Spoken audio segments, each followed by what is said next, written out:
I'm frustrated. I would call myself very optimistic. I can find the good in a lot of things, not to my own detriment. I know that when the stakes are higher, there's a little less room for gray area. But when the stakes are low, like books, movies, video games, I can be pretty forgiving. I mean, I genuinely believe that Morbius is not as bad as a lot of people believe. And I can find more things that I kind of genuinely like about it than with a movie like Man of Steel, which is weird because that movie is objectively better. Which, yeah. I think that sentence alone is kind of the reason why I'm the first to say my reviews are a little bit more based on emotion than some other people. But I think that's probably my greatest strength. I started this era of my channel with the goal of being as transparent as possible. I don't like to misinterpret parts of things that I'm reviewing just for the sake of a joke or anything that you'll see like big YouTubers who are some of my favorites do. I look at everything with context, a little bit of good faith, and form my opinions from there. Now, that being said, it would be reductive to say that's the only thing that I do. Being a critical person means more than just giving opinions raw and untouched, which brings me back to the first line of this video. I'm frustrated.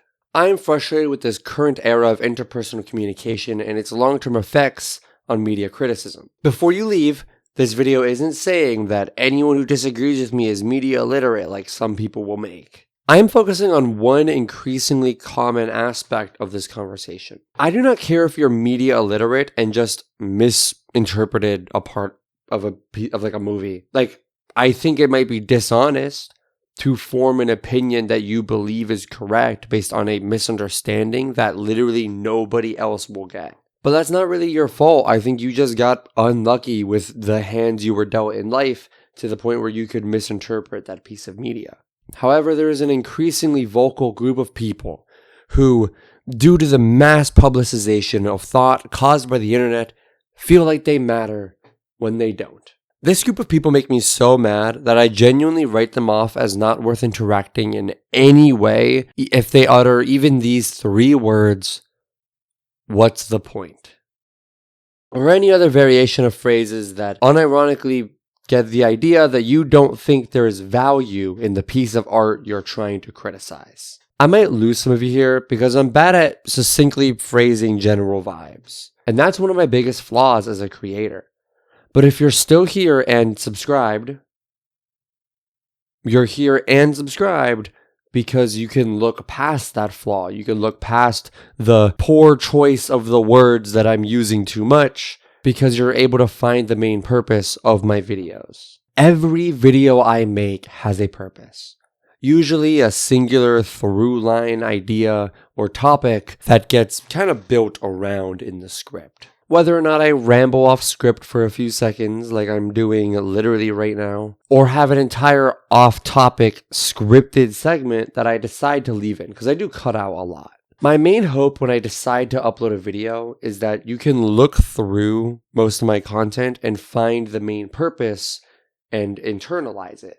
Speaking of going off on seemingly random but crucial to the main point of the video tangents, when I was in middle school, I received a full certification in the 3 primary Microsoft Office Suite apps, being PowerPoint, Word, and Excel, in that order. Towards the end of middle school, I ended up transferring to a new county, like a couple hours away. And I graduated middle school pretty far ahead in terms of like academic requirements. So in high school, when I had to take a computer class, Microsoft Office Suite was an option. They didn't have that for middle schoolers. It was a high school only thing, and I had already done it. So I decided to take that class as an easy A. Eventually, my teacher found out that I was already certified, so she made me become a TA, kind of like a sort of TA. I go around, I basically do people's tests for them, and then I take a different class on the side.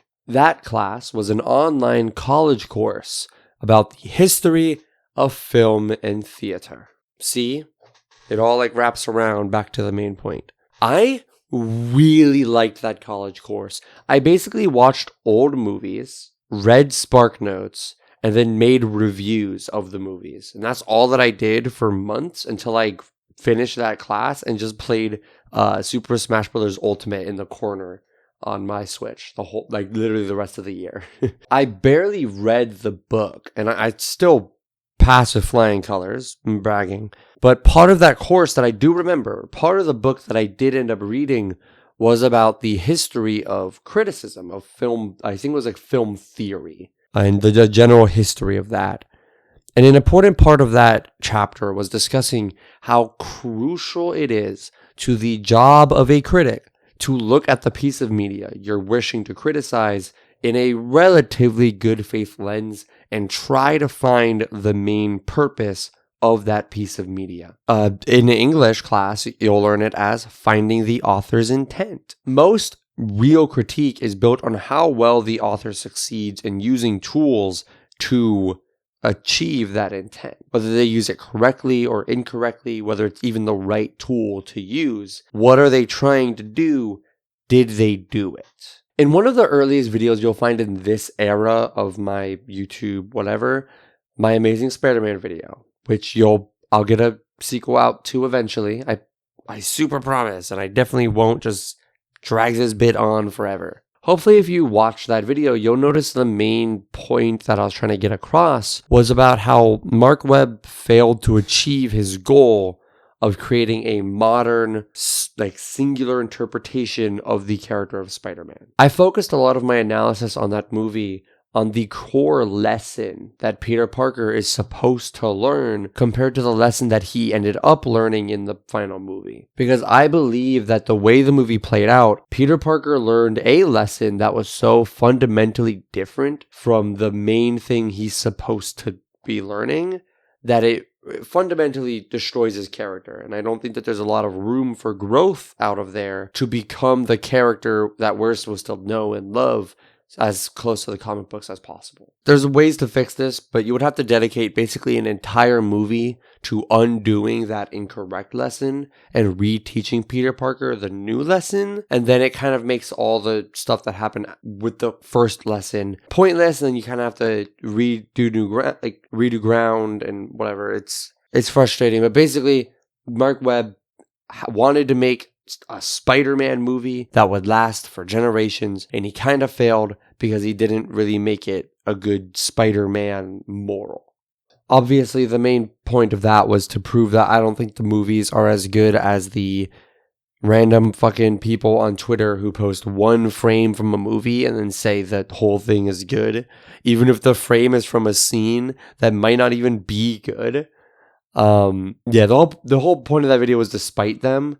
And also talk about that and talk about media and how to do a lesson for that media. Now, granted, this whole video is my belief about what media criticism should be in order to have value. I try to cultivate the people I surround myself with to at least be people that can recognize a film's value as art, even if they dislike it. And that might be a character flaw of mine, I don't know.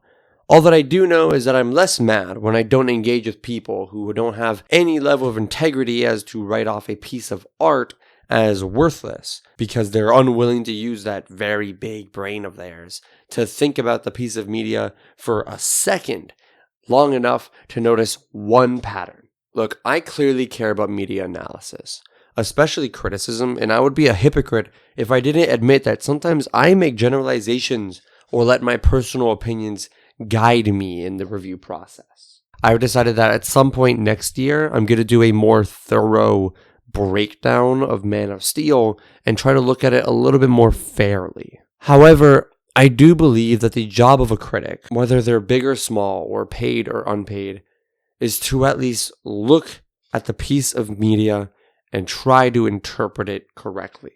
That's why I believe that my good faith interpretations and my general optimism is a good thing. I think that it's a strength of mine. I can watch movies that most people would consider dog shit and worthless and find a purpose in it.